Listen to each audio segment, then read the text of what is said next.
नीलाम्भुजश्यामलकोमलाङ्गं सीतासमारोपितवामभागं पाणौ महासायकचारुचापं नमामि रामं रघुवंशनाथम्। आइए श्री राम कथा को हम प्रारंभ करें। राम जन्म के बाद भगवान के चरित्र में जिन बातों का वर्णन किया गया उनको लेकर कुछ चर्चाएं हमने अभी तक करी है। भगवान के नामकरण संस्कार की चर्चा मैंने करी और गुरु वशिष्ठ जी ने उन नामों के साथ जो उनका जीवन बताया है उस पर भी मैंने चर्चा करी है। खासकर पिछले भाग में लक्ष्मण जी को लेकर के मैंने चर्चा आपके सामने रखी, क्योंकि लक्ष्मण जी के बारे में कहते हैं लक्षण धाम राम प्रिय सकल जगत आधार, गुरु वशिष्ठ ते ही राखा लक्ष्मण नाम उदार। तो ये शब्द सुनकर थोड़ा अचंभित होते हैं हम कि लक्ष्मण जी उदार कहां से हुए। लक्ष्मण जी तो उग्र हैं, लक्ष्मण जी तो क्रोधी हैं। अभी तक लक्ष्मण जी को इसी रूप में देखा गया है, जाना गया है, समझा गया है। लेकिन मैंने आपसे निवेदन किया था कि नाटक के लिए, चूंकि ये रामचरित्र लीला है, नाटक है, इस नाटक में लक्ष्मण जी को उग्र बनने का रोल दिया गया है, लेकिन उनका वास्तविक स्वभाव उससे परिचय हम अभी तक नहीं है। मैंने उनके वास्तविक स्वरूप का परिचय पिछले भाग में आपको दिया। आइए अब हम आगे बढ़ते हैं।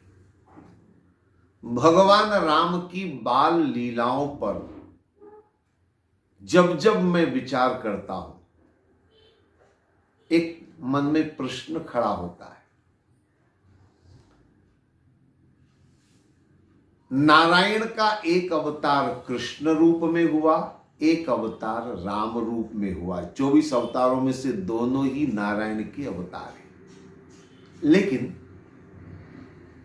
आपने देखा होगा भागवत में, अन्य ग्रंथों में भगवान कृष्ण की अनेक बाल लीलाओं का वर्णन है, अनगिनत बाल लीलाएं।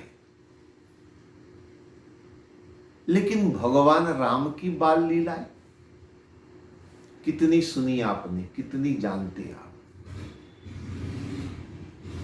एक भजन भर सुनते हैं बाल लीला के अंदर, ठुमक चलत रामचंद्र बाजत पैंजनिया, और उसमें भी लीला नहीं है बल्कि उनके स्वरूप, उनकी छवि का वर्णन तुलसीदास जी ने किया है। राम कैसे दिखते हैं, राम कैसे हैं, राम क्या है।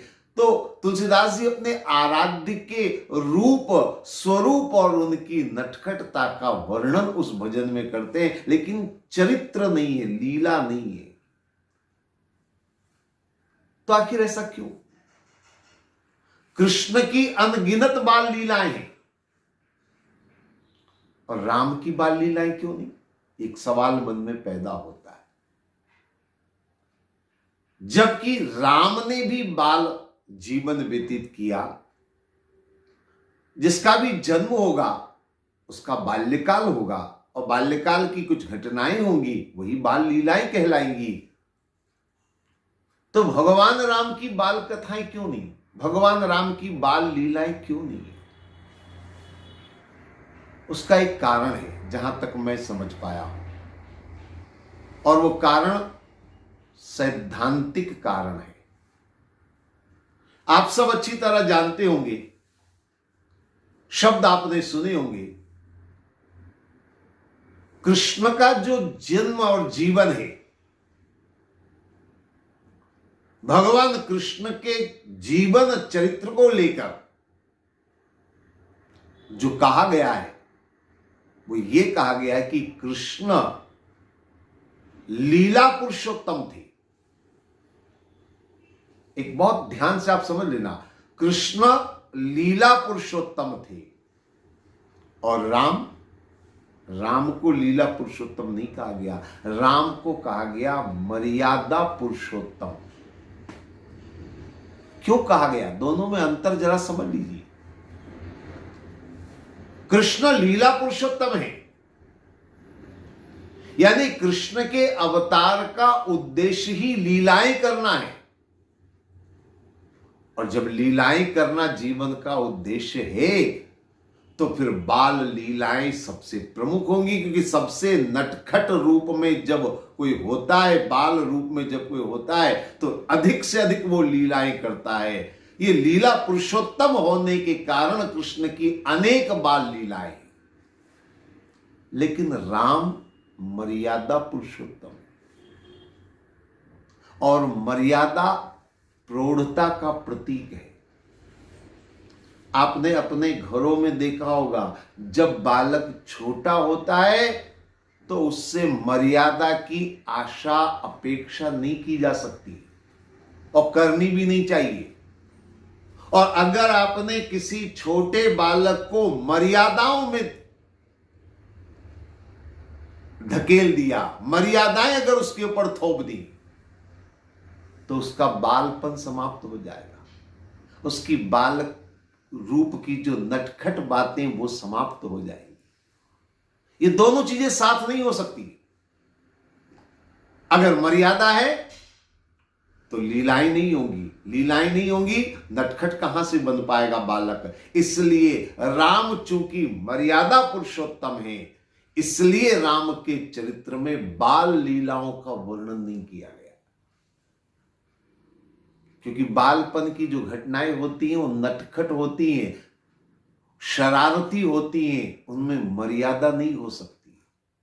राम मर्यादा पुरुषोत्तम है, और मर्यादा पुरुषोत्तम होने के कारण ये बाल लीलाएं राम की देखने को नहीं मिलती हैं। फिर भी हम भगवान राम के चरित्र की चर्चा कर रहे हैं, तो मुझे ऐसा लगता है, और केवल मुझे ही नहीं, तुलसीदास जी को भी शायद लगा होगा कि एकाध बाल लीला तो होनी चाहिए।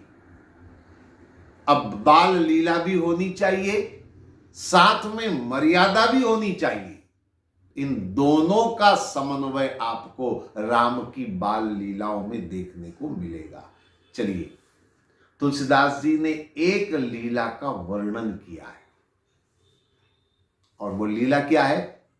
तुलसीदास जी लिखते हैं, एक बार जननी अनवाए, करि श्रृंगार पलना पौढ़ाए, निज कुल इष्ट देव भगवाना, पूजा हेतु कीन स्नाना, करि पूजा ने वेद्य चढ़ावा, आप गई जह पाक बनावा, बहुरी मात तहवा चली आई, भोजन करत देख सुख जाई, गे जननी शिशु पै भय भीता, देखा बाल तहां पुनि सूता, बहुरी आय देखा सुत तोई, हृदय कंप मन धीर न होई, इहां उहां दुई बालक देखा, मति भ्रम मोर की आन विशेखा। ये लीला बाल लीला है, और इसका वर्णन तुलसीदास जी ने किया है। आप इस लीला का भाव समझ गए होंगे। एक बार मां ने भगवान का श्रृंगार किया, पलने में सुलाया, और सुलाने के बाद अब मां भी अपने नित्य स्नान आदि कर्म से निवृत्त हुई, और स्नान के बाद ठाकुर सेवा पूजा, ठाकुर जी को भोग लगाया। अब मां ने क्या देखा, जब ठाकुर जी को भोग लगाया तो राम ने उसमें से थोड़ा ग्रहण कर लिया, ठाकुर जी भोग लगा ले, लेकिन मां के लिए तो वो बालक है। मां ने कहा, मैंने तो बालक को पलने में सुलाया था, ये यहां कैसे? तो दौड़ करके पलने में वहां जाकर देखती है तो वहां बालक सो रहा है। फिर यहां आकर के देखा बहुरी आय देखा सुत सोई, उसी बालक को, राम को फिर से यहां देखा। पहले तो विचार किया अब राम और भरत एक जैसे होते हैं तो शायद ये राम है, लेकिन बहुरी आए दोबारा फिर आके देखा, यहां उहां दुई बालक देखा, यहां भी राम को देखा, वहां भी राम को देखा। मां कुछ समझ नहीं पाई। देखा राव माती अद्भुत रूप अखंड, और रोम रोम प्रति लागहि कोटि कोटि ब्रह्मांड। मां तो देखकर हैरान हो गई, मां की खोपड़ी चकरा गई, मां की बुद्धि काम नहीं कर रही है। अब उसी समय भगवान ने मां को अपना विराट रूप दिखाया, रोम रोम प्रति लागहि कोटि कोटि ब्रह्मांड, जिनके रोम रोम में कोटि कोटि समाये हुए हैं, सारा जगत जिसमें समाया हुआ है, अपना वह रूप मां को दिखाया। ये बाल लीला। अब इसमें आप देखिए, पहली बात, पूरी लीला में कहीं भी शरारत आपको देखने को नहीं मिलेगी, नटखट स्वरूप नहीं मिलेगा, मर्यादा पूरी तरह से। पर यह बाल लीला है प्रभु श्री राम की। आइए इस बाल लीला पर थोड़ी सी हम चर्चा करें, इस बाल लीला को हम थोड़ा समझने का प्रयास करें। हालांकि सामान्य तौर पर यह लीला इतना सा दिखाती है कि प्रभु राम ने अपनी प्रभुता का दर्शन मां कौशल्या को कराया, विराट ब्रह्म के स्वरूप का दिग्दर्शन कौशल्या को कराया। ये तो हम सामान्य तौर पर देख रहे हैं, इस लीला से समझ रहे हैं, लेकिन थोड़ा सा इस लीला पर गंभीरता से विचार करने की आवश्यकता है। आखिर भगवान की यह बाल लीला क्या है, क्यों है, किस लिए है, और इस लीला का तात्पर्य क्या है, थोड़ा थोड़ा हम इस पर ध्यान दें और समझने का प्रयास करें। लेकिन इस लीला पर विस्तार से चर्चा करने से पहले एक छोटा सा प्रश्न मैं आपके सामने रखूंगा, एक छोटी सी बात मैं आपके सामने रखूंगा। हालांकि बहुत गूढ़ गंभीर बात नहीं है, बहुत हल्की फुल्की सामान्य सी बात मैं आपके सामने रखूंगा। मुझे एक बात बताइए, बालक के ऊपर मां का स्नेह ज्यादा होता है या पिता का स्नेह ज्यादा होता है?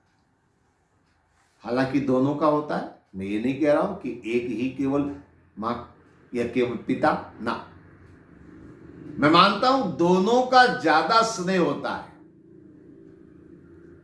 लेकिन फिर भी ज्यादा स्नेह किसका होता है?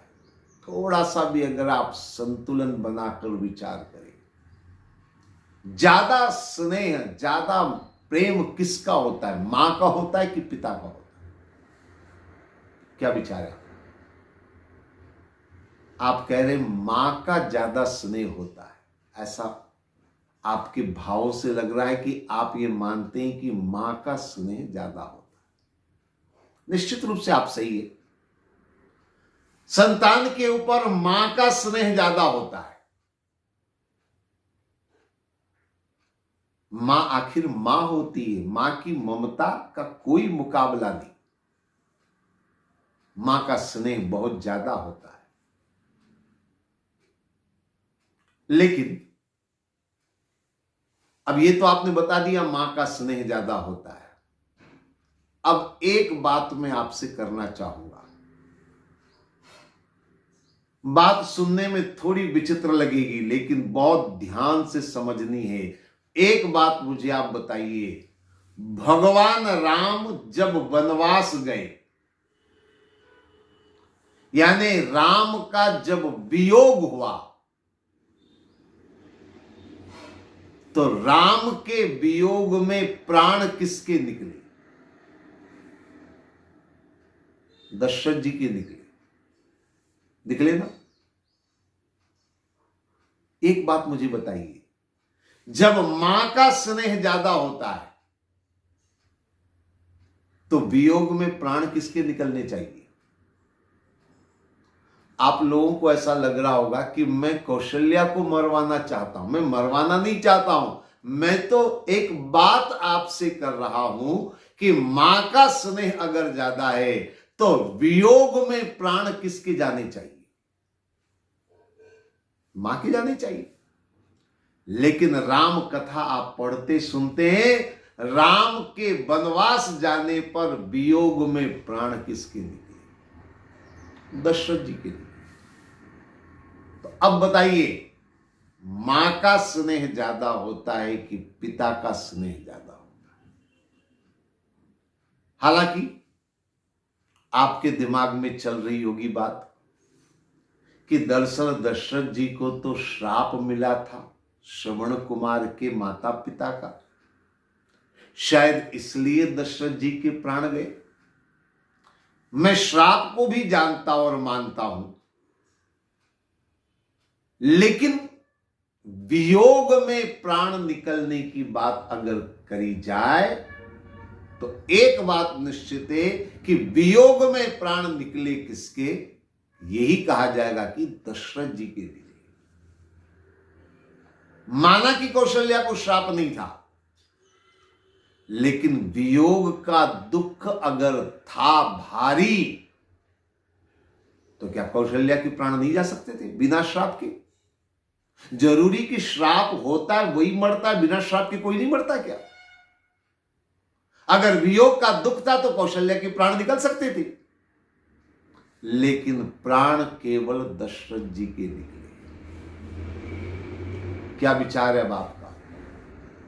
बालक के प्रति स्नेह मां का होता है कि पिता का होता है?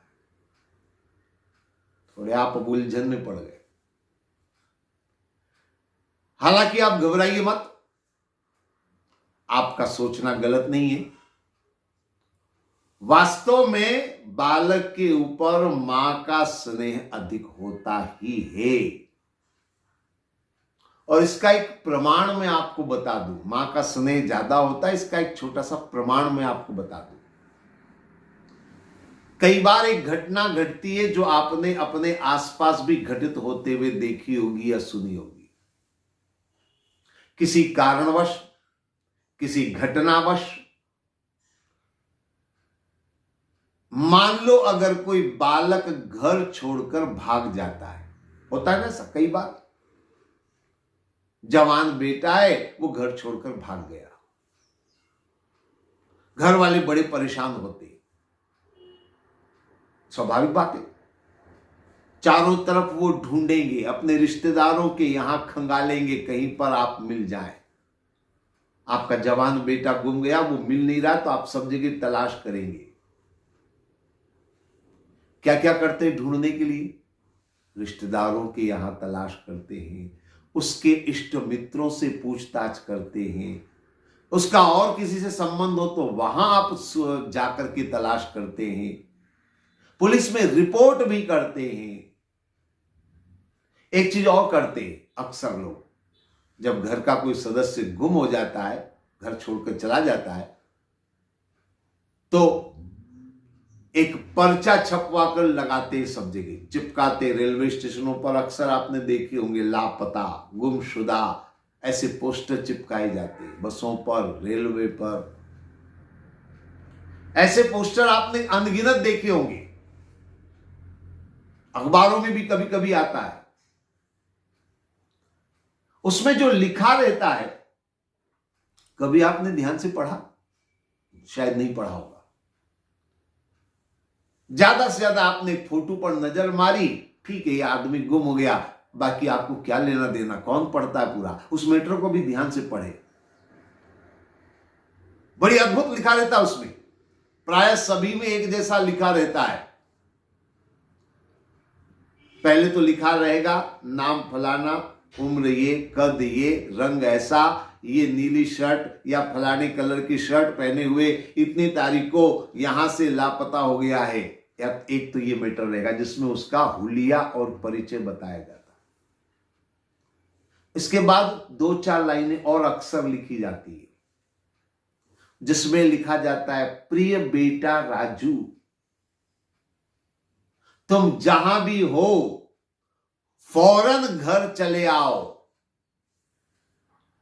तुम्हारी मां सख्त बीमार है। पढ़ा है कि नहीं कभी आपने?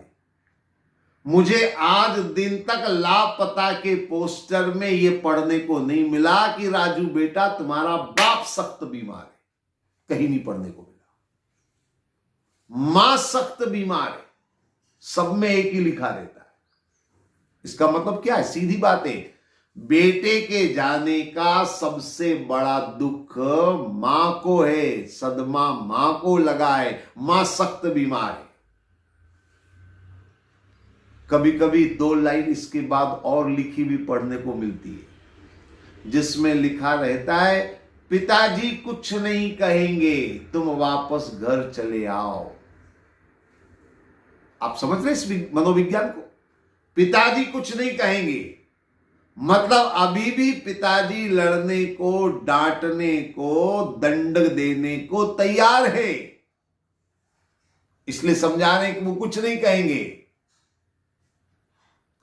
ये भाषा जो है ना, ये सिद्धांत बताती है कि संतान के ऊपर मां का स्नेह ज्यादा होता है। मां बीमार होती है, बाप तो अभी भी प्रश्न करेगा, क्यों गए थे, किस लिए गए थे। मतलब जाने का दुख मां को है, बाप को नहीं। तो एक बात निश्चित है कि संतान के ऊपर ज्यादा स्नेह मां को होता है, लेकिन मैंने दशरथ और कौशल्या का जो प्रसंग आपके सामने रखा, ये थोड़ा सा सोचने पर विवश करता है कि राम जब वनवास गए, राम का जब वियोग हुआ, तो प्राण दशरथ जी के निकले, कौशल्या के क्यों नहीं निकले? मैं फिर खुलासा कर दूं, आप इसका अर्थ ये न लगाएं कि मैं कौशल्या को मरवाना चाहता हूं, या मुझे ये उचित लगता था कि कौशल्या के प्राण निकले। ये मेरा मकसद नहीं है। मेरा तो मकसद ये है कि हम राम के लीला को, राम के चरित्र को समझें, दशरथ और कौशल्या के भाव को समझें। चलिए अब ध्यान से समझ लीजिए जो बात मैंने सामने रखी। दशरथ जी के प्राण निकल गए, इसका मतलब तो ये हुआ कि राम के वियोग का दुख सबसे ज्यादा दशरथ जी को था। तो क्या कौशल्या को दुख नहीं था? और अगर दुख था तो प्राण क्यों नहीं निकले? देखिए मैं आपको बता दूं। दरअसल भगवान राम भी अच्छी तरह जानते थे कि मां का हृदय बड़ा कोमल होता है, और राम तो घटघटवासी अंतर्यामी है। उन्हें तो अपने जीवन की आगे की लीलाओं का पूर्व भान है, ज्ञान है कि एक दिन मुझे वनवास जाना है, सबको छोड़कर जाना है, तो मेरा वियोग सहने की क्षमता होनी चाहिए। और सबसे ज्यादा जाने का दुख किसको होगा? मां को होगा, क्योंकि मां का हृदय कोमल होता है। भगवान राम समझते थे कि मां का हृदय कोमल है, मेरा वियोग मां सहन नहीं कर पाएगी, और इसीलिए भगवान राम ने लीला रची। कौन सी? जिसका वर्णन मैं अभी कर रहा हूं।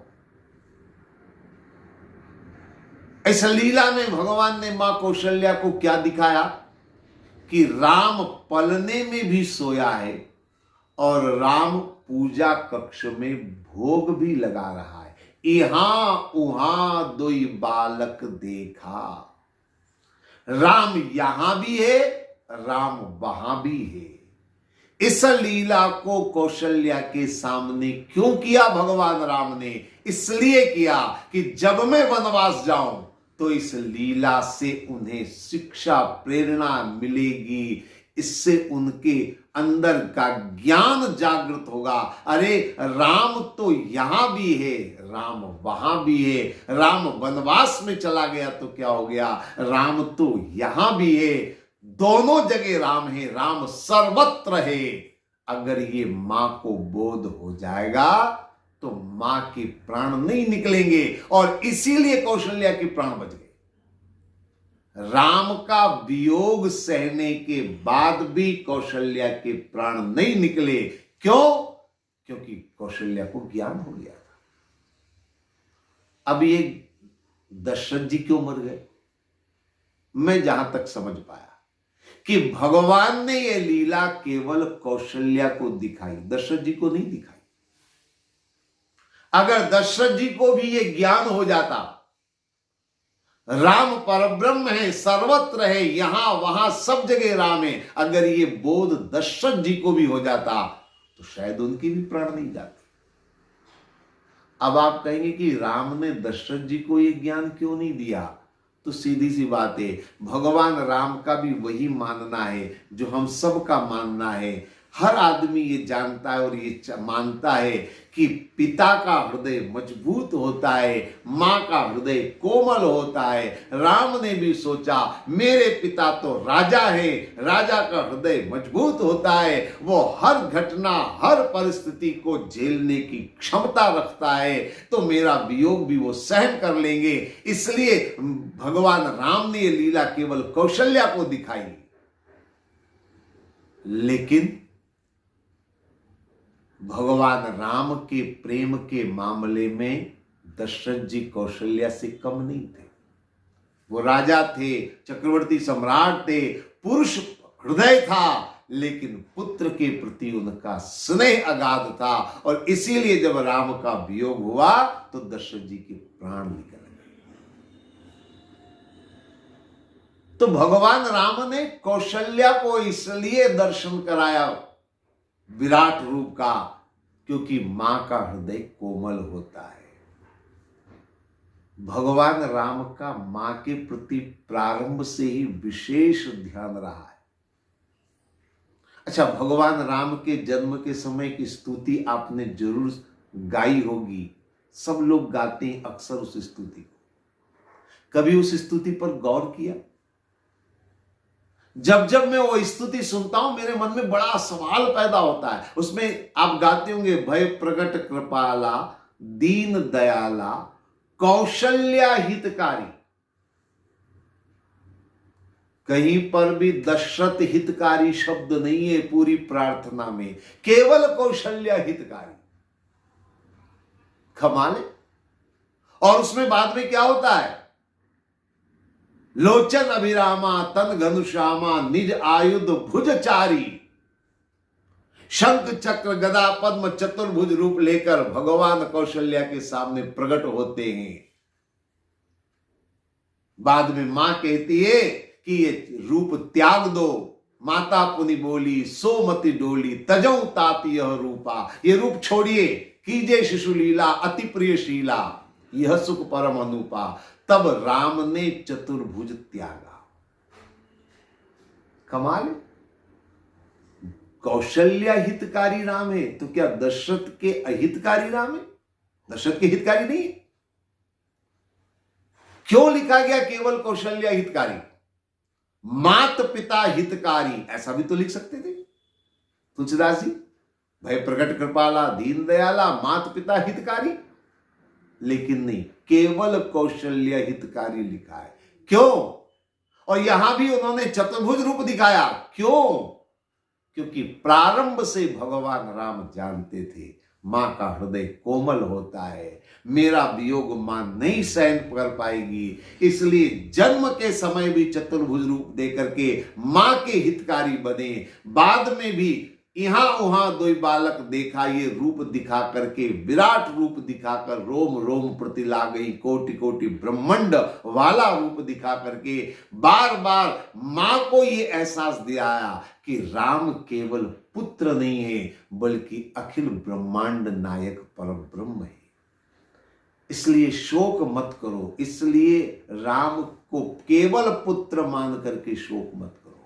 ये परब्रह्म राम, ये राम अपनी लीला से बार बार मां को संदेश दे रहे थे ताकि मां का हृदय मजबूत हो, ताकि मां उस वियोग को सहन करने में सक्षम हो। और वो हुआ। राम ने जो लक्ष्य लिया था वो पूरा हुआ। कौशल्या की प्राण बचे, कौशल्या को ज्ञान हुआ और कौशल्या उस ज्ञान के सहारे अपने प्राण बचाने में सक्षम हुई।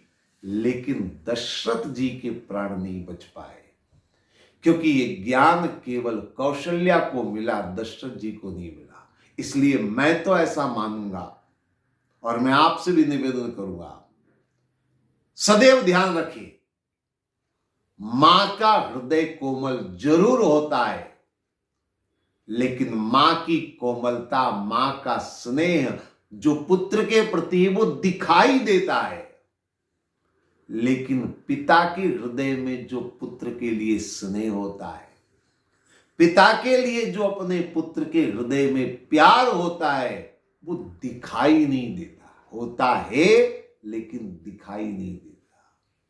हम लोग अक्सर मां के प्रेम को मानते हैं, पिता के प्रेम पर हमारा ध्यान नहीं जाता। मेरा इस प्रसंग के माध्यम से केवल यह निवेदन है कि मां का स्नेह भी आप महसूस करें, पर अगर हर पुत्र अपने पिता के स्नेह को भी अगर महसूस करने लग जाए तो शायद हम और अच्छी तरीके से अपने माता पिता को समझ पाएंगे और भगवान राम के इस चरित्र को समझने के लिए कुछ बातें मैंने आपके सामने रखी हैं। तो इस लीला को, अभी मर्यादा की लीला थी जो मैंने आपके सामने रखी, समय हो रहा है, आज तो मैं इतना ही निवेदन करूंगा। अगली बातें अगले भाग में और हम करेंगे। आज इतना ही। ओम सर्वे भवन्तु सुखिनः, सर्वे सन्तु निरामया, सर्वे भद्राणि पश्यन्तु, मा कश्चित् दुःख भाग् भवेत्। ओम शांति शांति।